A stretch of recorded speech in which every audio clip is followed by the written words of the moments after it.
Good afternoon. It's 5 minutes past 1. It's the 2nd of April 2013. Welcome to UK Column Live from our Plymouth, England studio.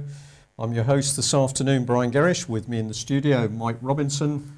Afternoon. Apologies for the tardiness of our arrival. Well, we're doing our very best to get the truth out. We're also going to be joined live by our internet connection with Patrick Henningsen, who's recently been in Cyprus for 4 days, but he's now back in Beirut. We'll just do a check. Are you there, Pat? Can you hear me? Yeah, I can hear you loud and clear. Excellent. Okay. Well, we're going to kick off with the important stuff, which is, of course, what we're beginning to see emerge in an economic sense, not only in Cyprus, of course, but its effects for Europe and people worldwide. What have you got for us, Mike? Well, basically, Cypriot government officials today are attempting to get further relaxation of the terms being offered by the International Monetary Fund. So far they've had it an extension granted from 2016 to 2017 in order to secure a budget surplus. That means austerity and whatnot, the terms that the IMF are offering. They want to extend that out to 2018 to achieve the requirements that the IMF is setting. But I wanted to highlight this article, which is from Cyprus.com, and it's from a guy called Antonis Polemitas. I apologize if I can't say the name properly. It was also posted on Zero Hedge and a couple of other blogs, basically pointing out that that it's the bailout is really there to bail out the European Central Bank and not Cyprus itself, not the Cypriot banks as such. Basically, money is being pumped into the Cypriot banks in order to hand straight back to the European Central Bank, because the European Central Bank is holding Cypriot bank bonds, and obviously if those banks go under, then the bank bonds are worthless. So the European community is effectively, through this deal, bailing out the European Central Bank's bad assets, but of course the Cypriot taxpayer is also having to carry the can for this, as we know. Well, hold on. Before we move on, we're gonna show or listen to a little interview that Patrick did with a couple of people just over the weekend there. Do you want to say something to introduce this, Patrick? I mean, what we're really talking about here is the first two people that you spoke to while you were away. Yeah, the first 2 days we were in the capital, which was Nicosia, and that's the financial center of Cyprus. It's where 60 odd banks reside, international banks, many of them. And on day 3, we had actually a UK column listener and viewer contacted me via Facebook down in Paphos, and his name is Keith, and he was very kind to say, come on down, I want to introduce you to some people and talk to some people. And we did so, and he was absolutely brilliant. And so I thought I'd include that in sort of the segment today. And the first person is Mr. Andreas. He's a retired Bank of Cyprus manager. He's about 70 years old. And we met him in a coffee shop. And then after that is Keith, and also a business owner named Nicholas. Well, Nicholas is actually in the second clip, so it's just the first two guys that we're listening to for the first section of this. So if we play that and we'll take it from there. Right. Island. So here we are in Paphos. Hopefully talk to some residents here, get their view on the economic crisis in Cyprus. You know, the financial crisis has come into all the Greek banks collapse. Inevitably, the crisis affected the Cyprus banks. And that was the time that Vianopoulos and the government and of course the board of directors of Laiki, they knew from March last year that the bank wasn't doing well at all and it was about to collapse.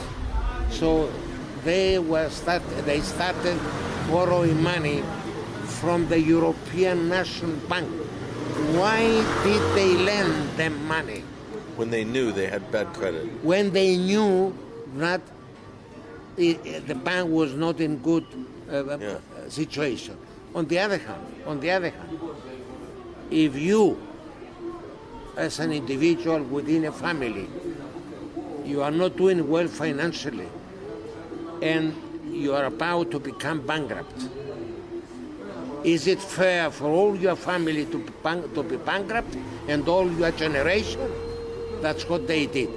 Because Laiki was in trouble and they were about to get bankrupt, okay, the whole of Cyprus population, the whole of Cyprus got in trouble, and they were asking, instead of asking the money from Laiki, okay, they were asking the money from our government, from our president. And he said, either you take this or the whole of Cyprus economy will collapse.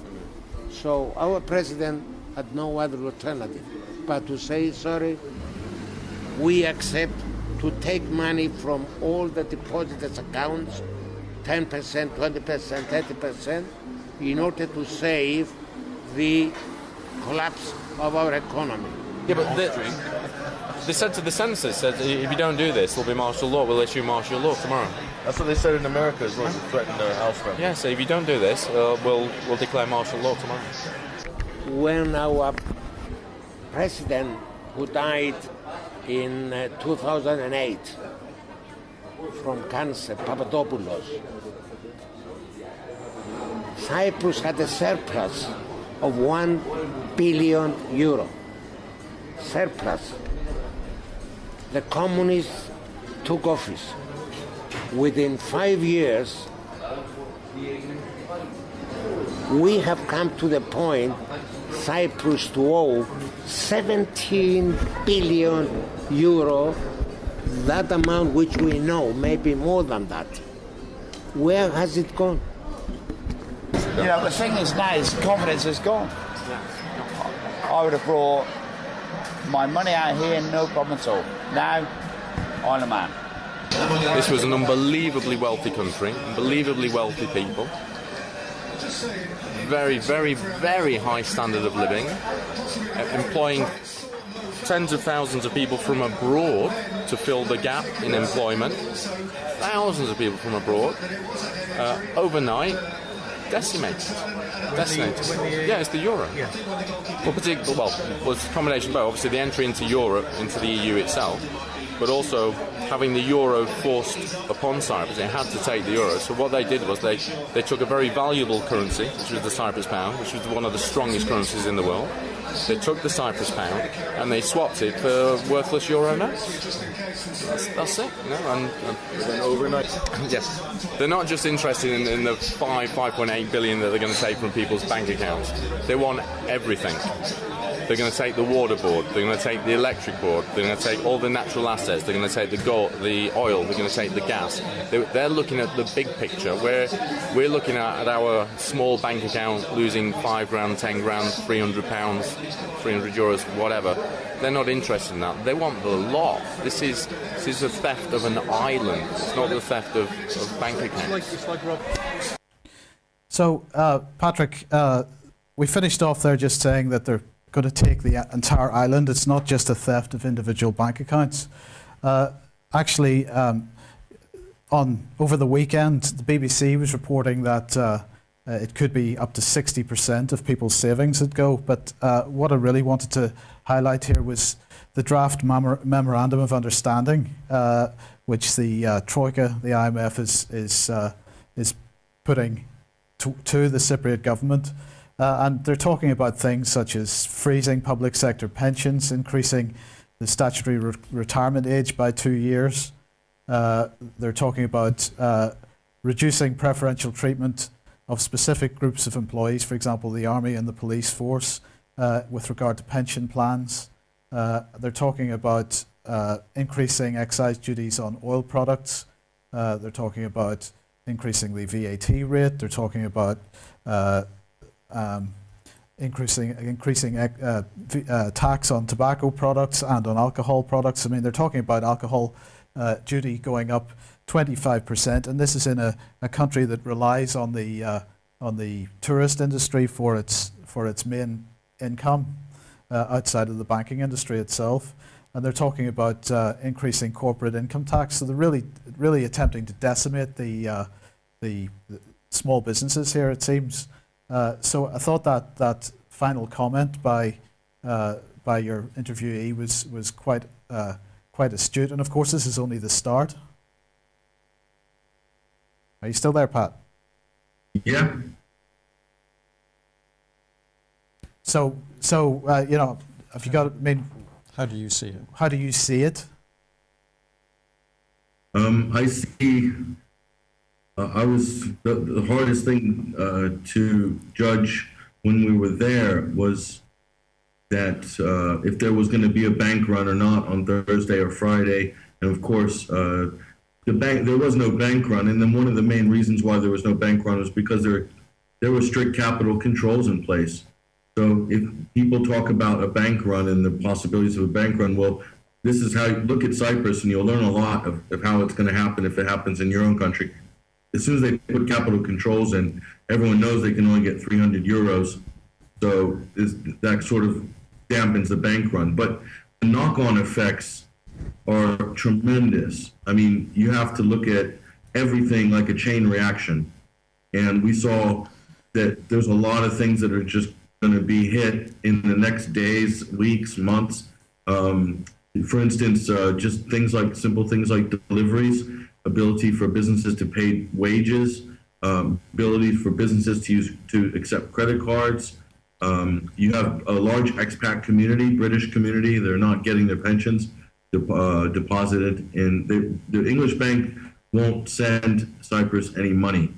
So all those pensioners, and we're talking about a few 100,000, possibly at least 100,000 British expat, have to get their money, redo the bank accounts back in England to receive their pension somehow. But so a lot of these businesses are not going to weather the storm. The tourist industry is decimated already.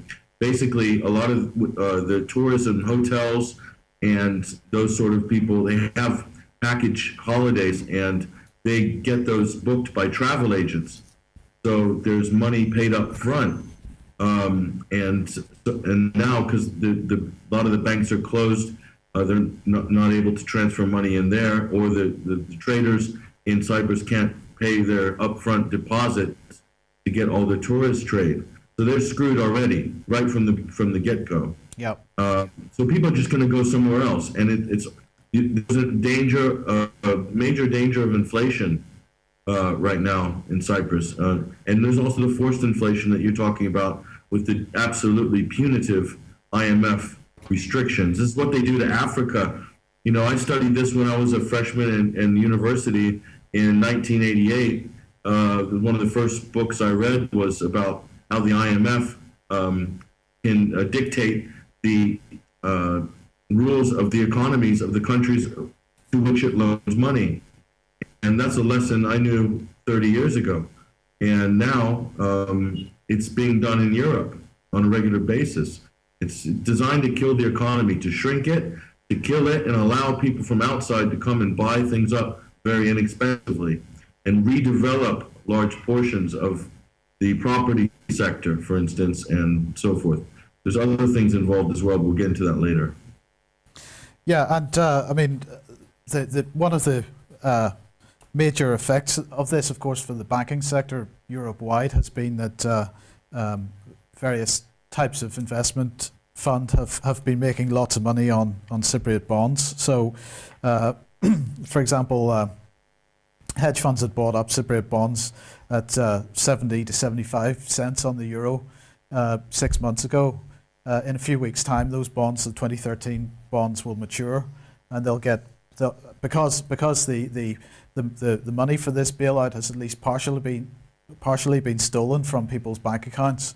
that there's actually been no knock-on effect on Cypriot bonds. So those Cypriot bonds are going to be paid out when they mature at 100% or at 100 cents on the euro. So you know, hedge funds, other speculators are going to make a reasonable fortune on the back of this. Pretty despicable. But one of the articles that was in Zero Hedge over the weekend was pointing out that you know, only a week or so ago, Ianakis Umiru, who's the president of the Cypriot House of Representatives, was basically saying, you know, it's time for Cyprus to take responsibility for what's happened so far and just get on with accepting whatever the bailout was going to be. But he, over the weekend then, or just before the weekend, did effectively a 180-degree turnaround. And he reported that, it was reported in the Cypriot media, that he now believes that the Troika imposed bailout would turn Cyprus into a colony of the worst possible type. And he's proposing that they do an Iceland and leave the Troika and the EMS behind to ensure national independence, national sovereignty, moral integrity, this is a quote, and economic independence.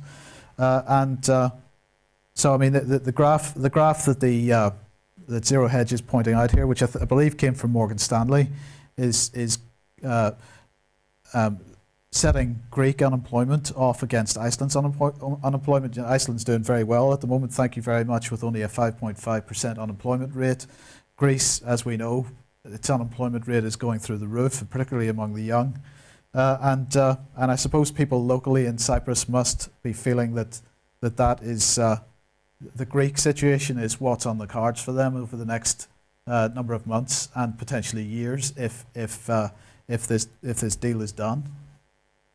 Yeah, it'll take them a few years, 10 years to recover to the position they were once at, if they ever manage to get there. But this has a massive effect on a lot of the money that was coming in, that was driving the property industry in Cyprus, was Russian money, without a doubt. And the second biggest growth area that we discovered down in Paphos was Chinese money.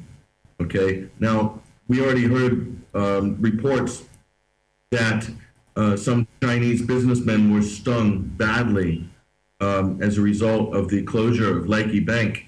There was one 350 million euro golf court resort that was going to create 500 odd jobs.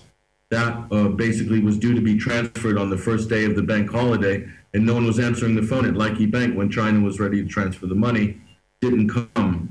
And we heard other people that were burned and lost everything, 2 million, 3 million, that was money set aside for business development. This isn't Russian mafia money. This was a talking point that was floated by, I saw Jon Snow pushing it on Channel 4. I saw the BBC pushing it.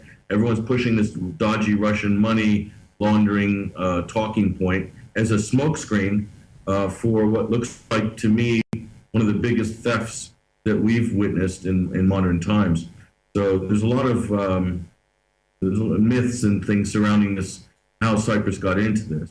But the bottom line is that the ECB, the Eurogroup, the Troika, they knew about the state of Laiki Bank over a year ago, up to a year ago. So they knew about the health of the bank. They knew that basically if they gave a loan to plug that hole, that Cyprus would not be able to pay it back, and therefore they could come in and impose the most, severe terms to the deal. So it was a planned takedown, as clearly a setup.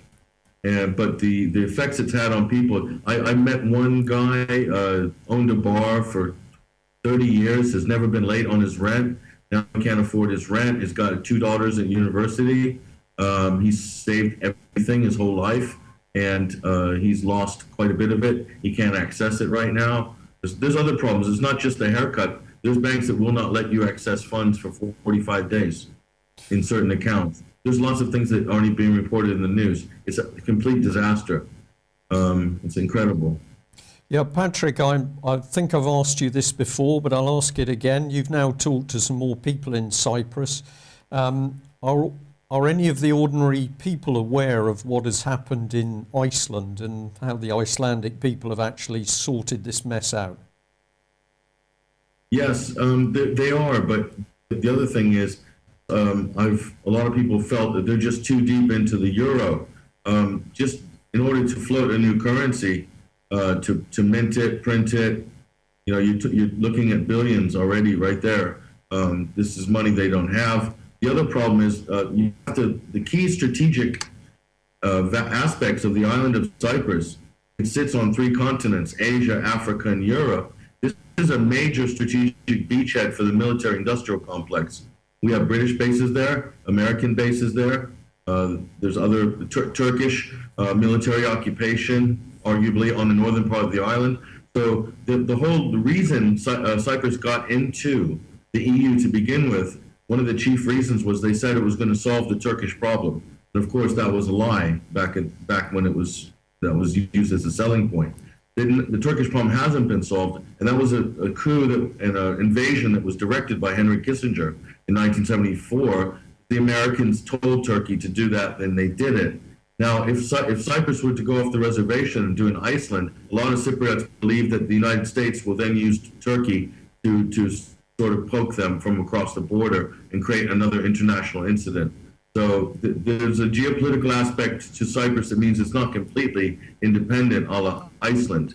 There's a lot of powerful interests and a lot of projects, pipeline projects from Israel to Turkey, from Turkey back to Cyprus to Israel, fresh water, gas, oil. There's a lot of things, and Cyprus is a key hub in the wheel of the Mediterranean. So I don't know, but it doesn't look like they would have an easy time going it alone. Right. Well, we're gonna listen to your second clip in a second, but keep those last couple of thoughts in mind, because actually we've got a couple of stories after we show this clip, which I'm going to ask you to comment on again, and they're kind of in that vein. So we'll listen to the second clip, and that was who was your third person you spoke to? Nicholas, small business owner. Right. So Nicholas is a small business owner, and he is talking about the effects of this on his business and so on. Yeah, so what do you make of this going on right now? At the moment, the financial situation is very difficult for all of us, especially small businessmen like ourselves, because we're forced now to pay cash for everything we buy. Okay. So there's no credit for us anymore, so that we can't use our credit card machines because the banks aren't accepting any credit cards. Wow. So all my customers have to give me cash. I'm forced to pay cash to my suppliers, so we don't have any cash in hand. Wow. So we can't put any cash in the bank. So all my post-dated checks that have come beforehand are now sitting backlogged. And what do? You can only deposit it? We can deposit cash only. But we don't have any cash to deposit, because every time I order something from a supplier, I've got to give them cash. Has your bank told you that you can put those checks in later, or? Well, the checks are already gone through. They're already at the supplier's hands. So they're bound to put them in the next couple of weeks now. Yeah. But I don't have any cash to put into my bank account to cover them. Because I have now been forced. All your cash has gone out. All my cash has gone out to my suppliers. So what I'm doing is I'm ordering small orders every 2 to 3 days instead of doing a weekly bulk order or a 2 weekly bulk order, which is making my life a hell.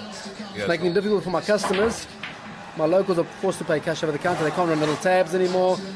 So it's all around, it's being a hell of a time for all of us. Staff? What do you do with My staff, I'm paying them cash daily. I have no option. Just on the day? On the day they finish their shift, they give them the cash, they can go home and do their business. Otherwise, if I have to try and pay them monthly now, they're going to be lost. Yeah.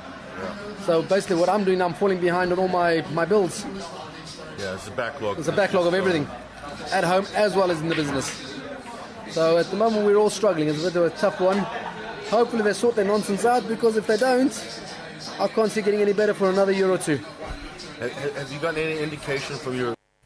Right, so Patrick, I mean, over the last number of months, you've been talking on your 21st Century Wire website about the implications of a cashless society. I mean, where would the Cypriots be at this point if they had no access to cash? Well, no access to cash. They don't even have access to cards as well. So they'll be absolutely nowhere. If you have your money, even if you have your money in bitcoins, you still have to convert it somehow to real money and draw that out and pay for things. All suppliers are just demanding cash. They're not demanding card. Wages are have to be paid in cash. So the liquid aspect of cash is incredible when you look at a crisis situation like this. So maybe the architects of this particular crisis are using this to basically restyle the economy, by destroying it first and then rebuilding it. But yeah, a cashless society would be, a worthless situation. Yeah. Yeah. Okay, so moving on slightly then, RT was you've touched on this a few minutes ago. RT is talking here about Cyprus and the emerging Mediterranean gas wars. They're calling it a bizarre drama being played out over Cyprus's bailout stroke bail-in, and they're talking about the fact that American, Qatari, and many other foreign nations are involved in the Cypriot gas and oil fields. They're obviously talking about the issue of North and South Cyprus, and the Northerners really saying that it'd be pretty unacceptable, and Turkey saying it'd be pretty unacceptable for Cyprus for the Greek Cypriots to single-handedly or unilaterally go off and start exploiting the oil and gas fields in order to bail out this situation. We've also got even Syria involved in this, because RT is suggesting that, or telling us that Syria, Iran, and Iraq signed a $10 billion agreement for a gas pipeline from Iran's port of Asalueh near South Pars to Damascus and Syria via Iraq, and that Iran plans to extend that pipeline from Damascus to Lebanon's Mediterranean port, where it would then be delivered to EU markets, presumably through Cyprus. So clearly a massive geopolitical game being played here, aside from the financial aspects of it. What are your thoughts on that? Yes. There's a lot going on with the gas wars. You have to put Israel in the mix as well, because they also have an interest in this, and also Turkey. If you look at the recent spat between kiss and make up between Israel and Turkey, timing of it was very interesting. They both have trilateral agreements with Cyprus on plans for fresh water, which Israel needs for its agricultural industry as well. But as far as the gas goes, yes, Gazprom has a near monopoly supplying gas to Eastern and Central Europe and parts of Western Europe. So the Russian money could easily be used in place of this ECB ballot. This is a battle of influence. The whole point of the gas industry is about regional influence and regional dominance. And no one demonstrated that better than Russia did a few years back when they turned off gas supply to the Ukraine because of their arrears payments. So you can see this is very, very important. It's even more important than oil on a sort of regional basis. On a global basis, oil is number one. On a regional basis, in Northern Hemisphere, gas is number one because people need to heat their houses in the winter. Yeah. So that can't be overlooked. What you're going to see as well is we already have skyrocketing gas prices. The utilities prices in Cyprus in the last few years have just gone through the roof. I think the average flat is looking at 200 pounds or 200 euros a month, which is unbelievable.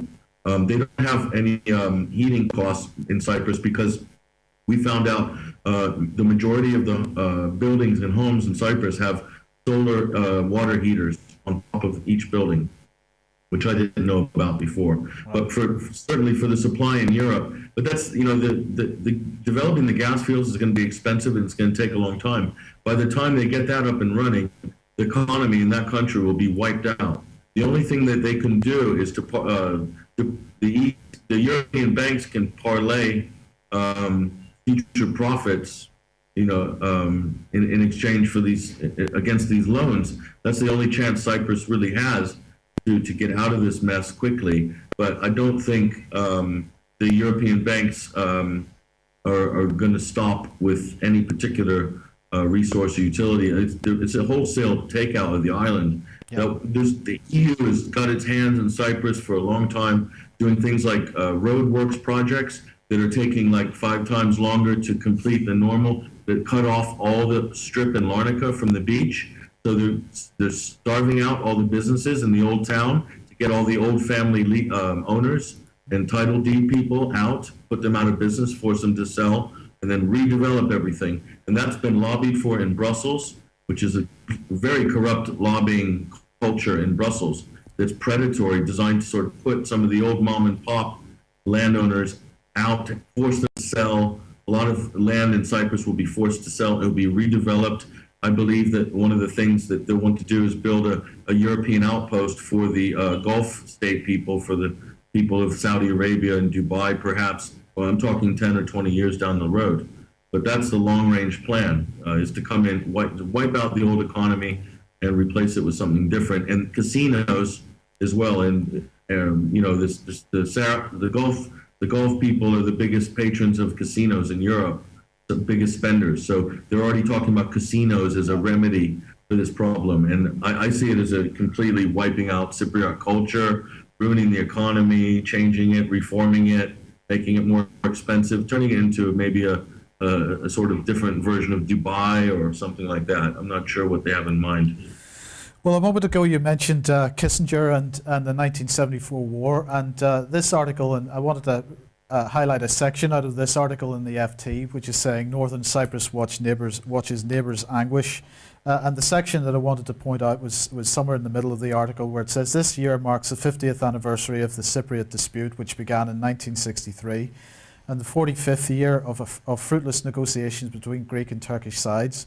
Progress has been virtually frozen since the South rejected a 2004 UN reunification plan that the North endorsed. Following the ballot, Greek Cypriots saw their fortunes rise. They joined the EU and adopted the euro, cementing ties to the wealthy economies of the Western world, of Western Europe. Smaller and poorer Turkish Cyprus, whose government is recognised only by Turkey, has laboured in semi-isolation. Now the €10 billion euro international bailout the South was forced to accept last month, and the accompanying economic shock is shaking up the island and may present fresh opportunities. And really what they're pushing is the notion that in fact this offers fresh opportunities, as they call it, for reunification.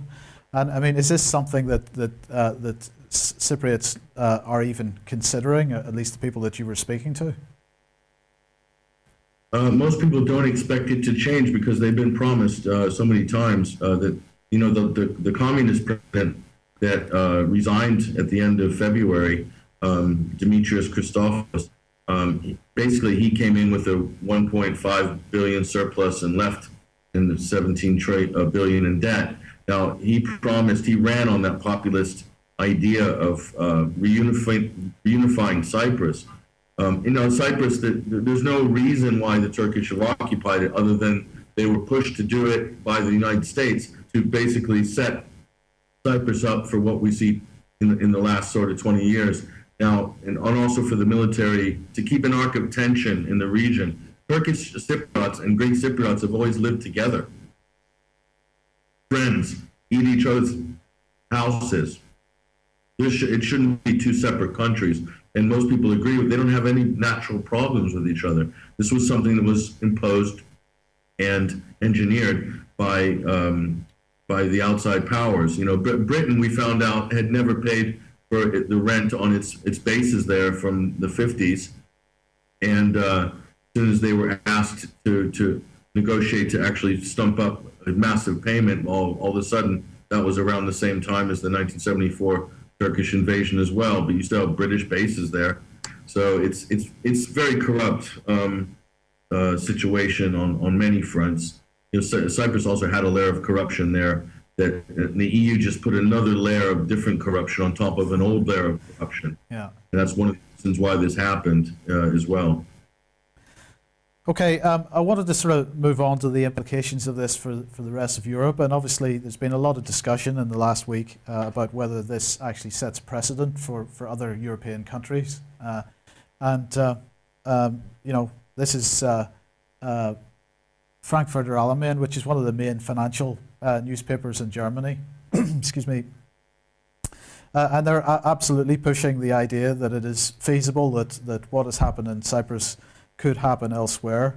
Their argument, I mean, this is obviously in German, so the translation I got from Google isn't the best, but nonetheless, it's pretty clear what it's talking about. They're saying, the idea of protecting the taxpayer is a hoax, because every taxpayer is also a creditor of the bank, or at least seen as a creditor of the bank, and therefore responsible. At least this is how it's being presented, that they're responsible for the bank's problems, and so that's why they're calling this a bail-in rather than a bail-out, because the creditor is having to almost bail the water into the sinking ship before the sinking ship can be saved. It's an incredible situation. I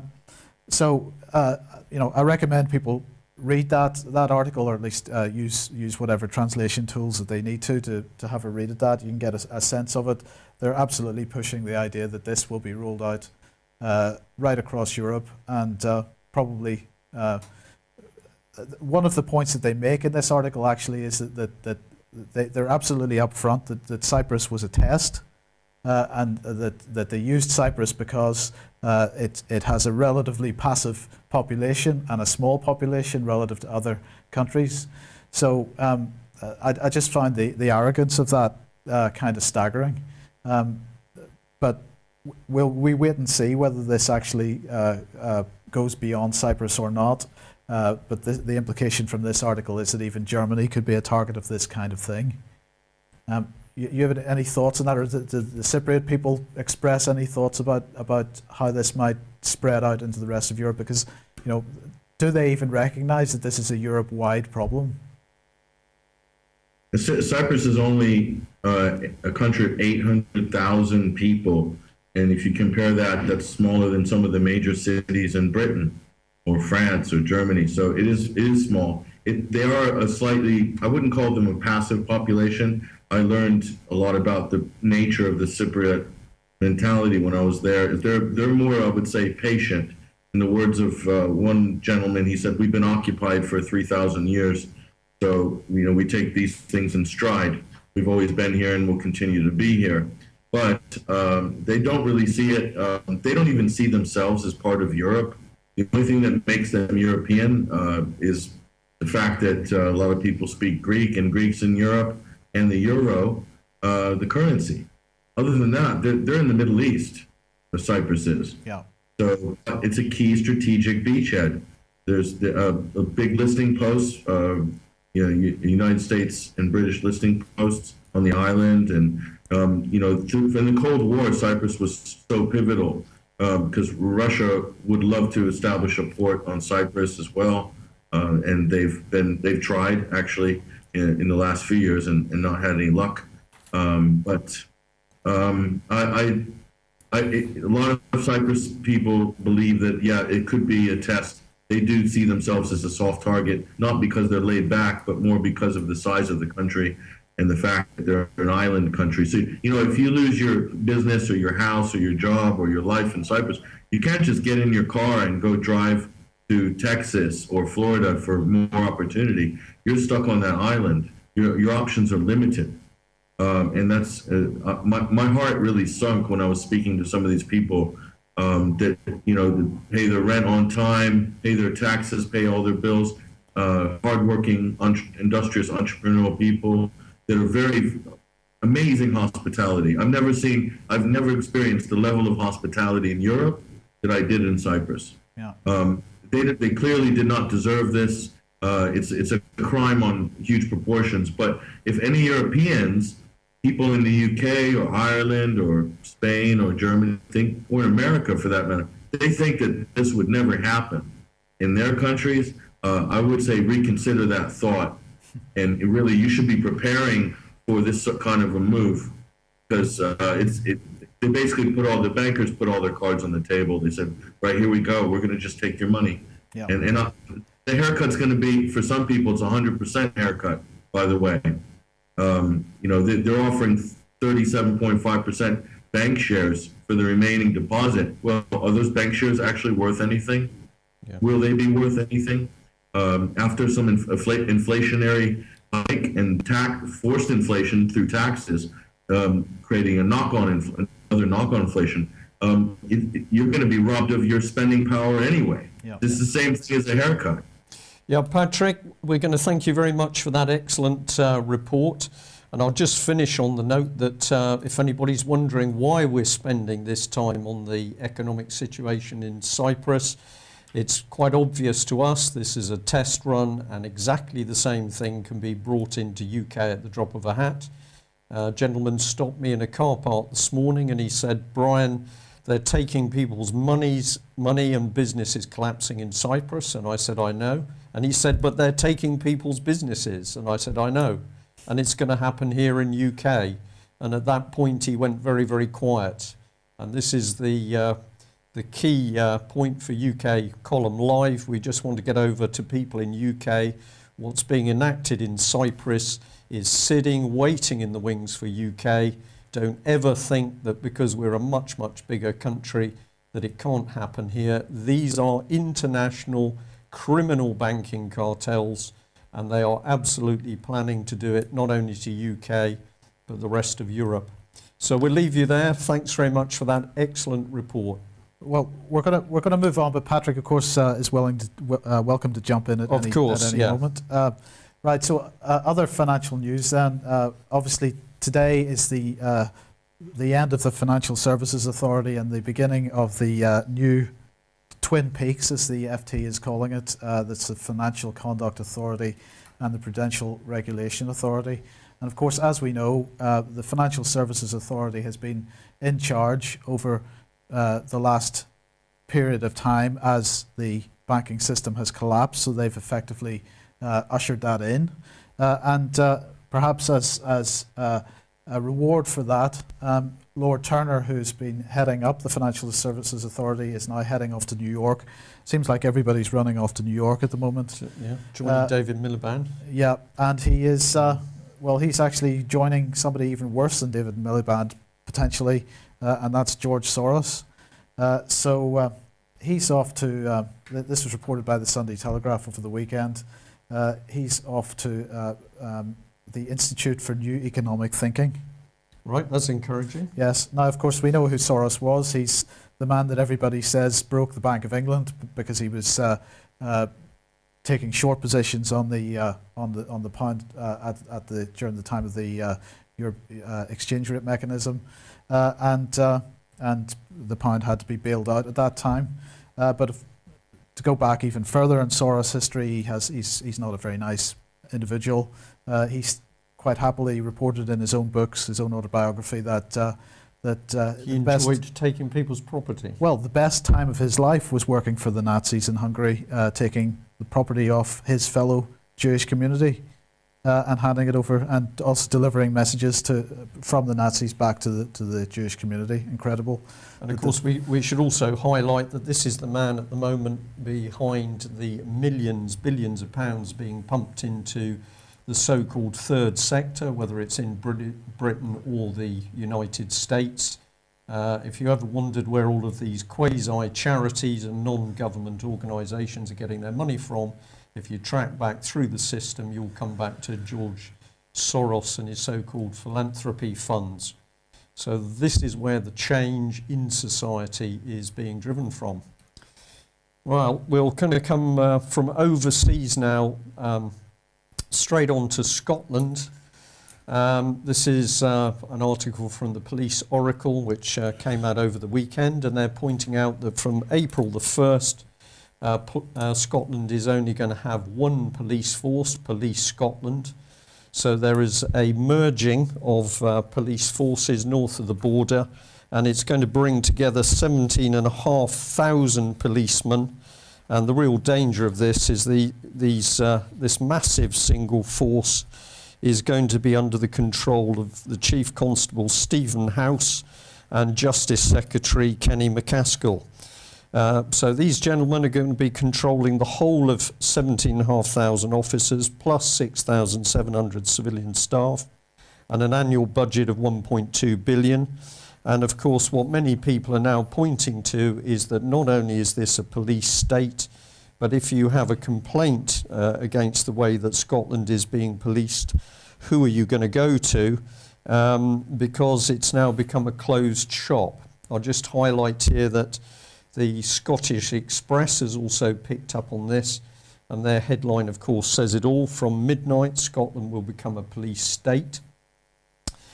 History will be made at midnight when Scotland's 8 police forces emerged into one, with the fledgling service already dogged by complaints of political interference, backroom chaos and top-level feuds. So this is the dictatorship starting north of the border.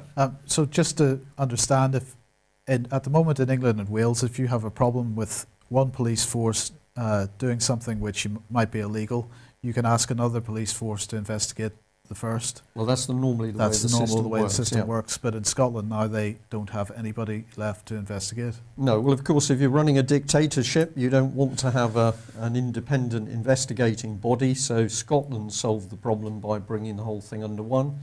And of course, we've got an ongoing case which highlights the danger of this. So, for example, Grampian police have failed to fully investigate the rape and abuse of Down syndrome girl Holly Gregg.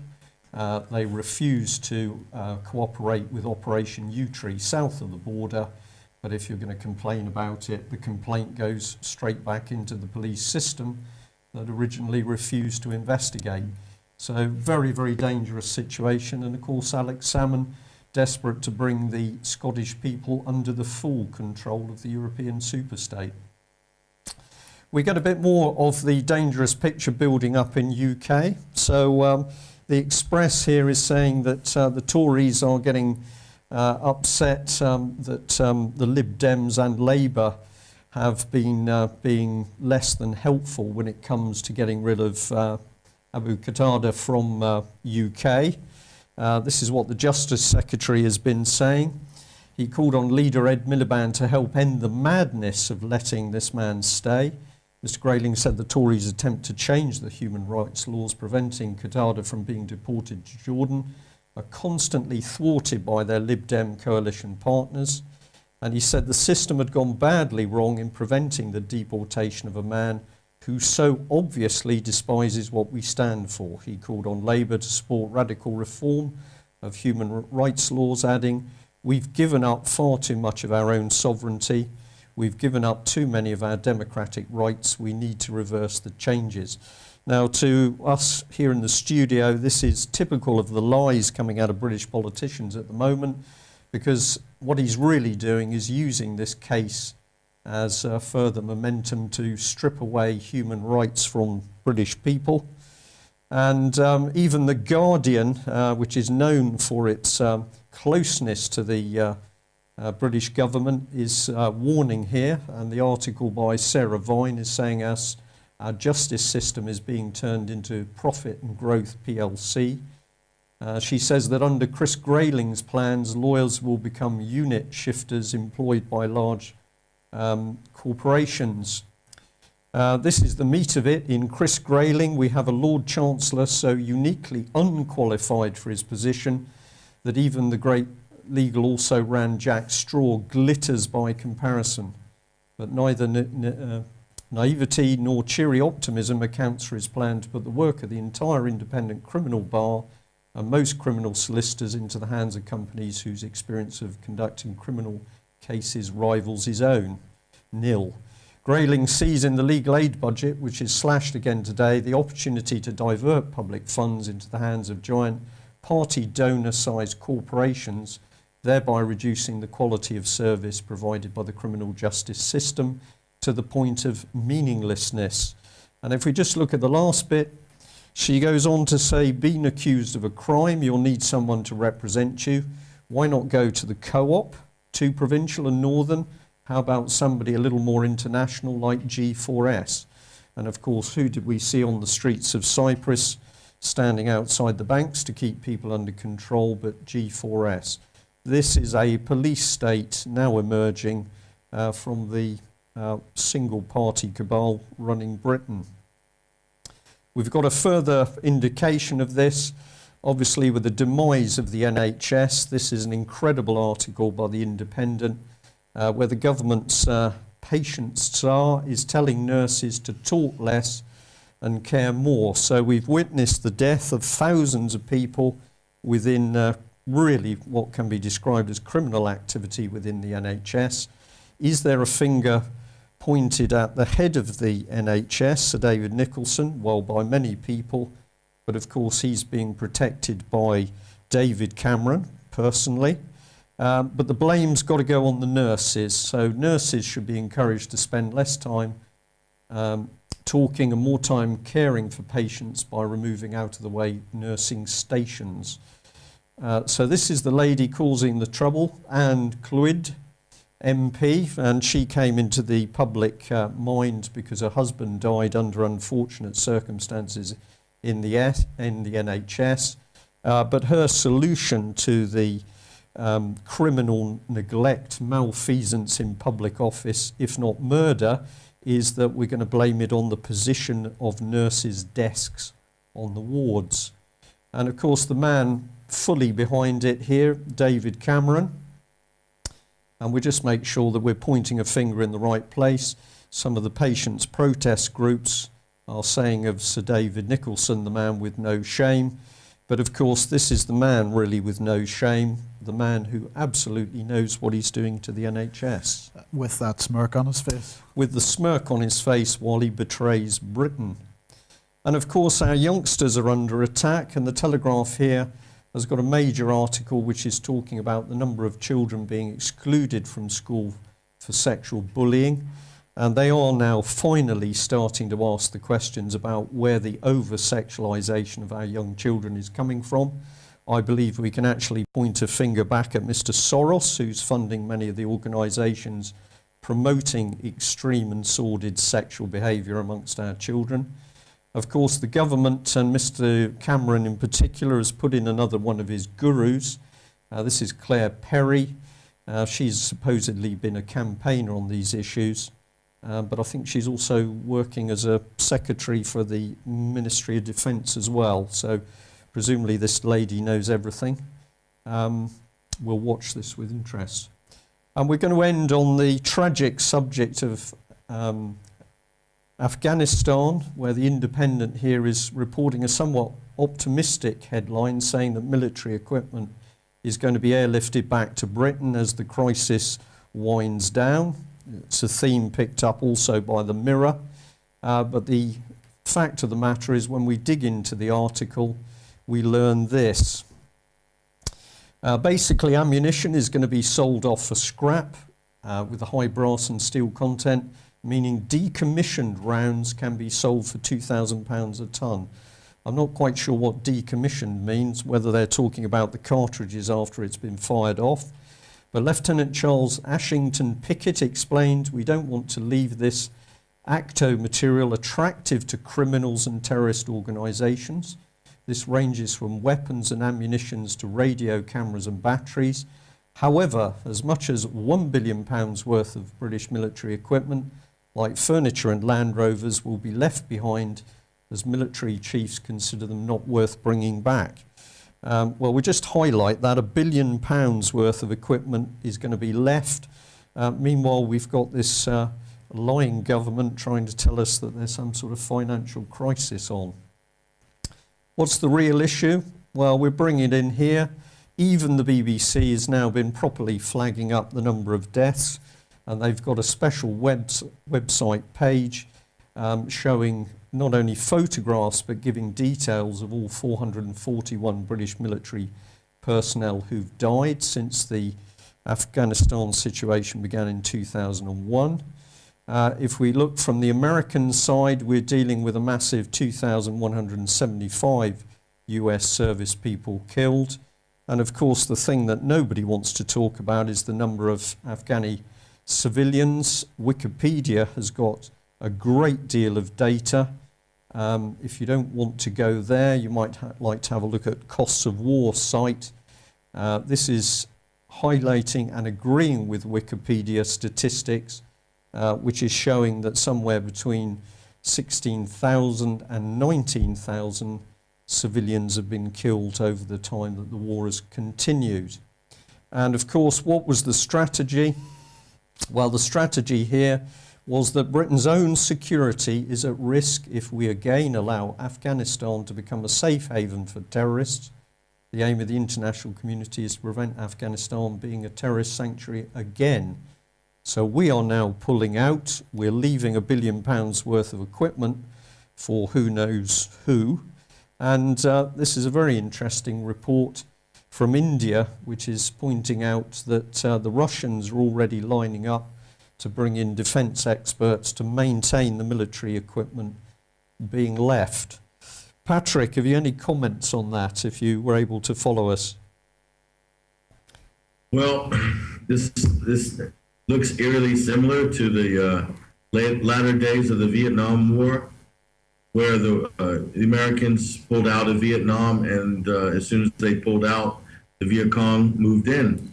So they've had a really hard time containing the Taliban or all these other sort of tribal paramilitary groups while they're there occupying and spending our trillions in taxpayer money.